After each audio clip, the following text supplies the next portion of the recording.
కేంద్ర ప్రభుత్వం ఒత్తిడి తీసుకొచ్చి ఎదురు నిలిచి పోరాడేటి దండే బట్టన్నో కోరికల రక్షణము ఆగడబట్టన్నో గట్టివాడే అన్నా బట్టన్నో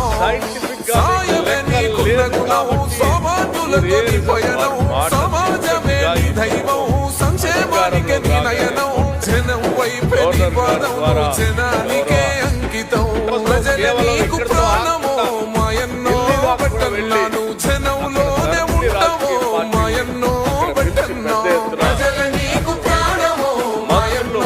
బట్టన్నాను జనంలోనే ఉంటావో మాయన్నో గౌడ్ గారు ఇంకా అనేక మంది ప్రతినిధులు ఆ రోజు జిల్లానాయి కేవలం తెలంగాణ రాష్ట్రం ఒక్కటే కాదు, ఒక సామాజిక మార్పుకి నాంది పలకాల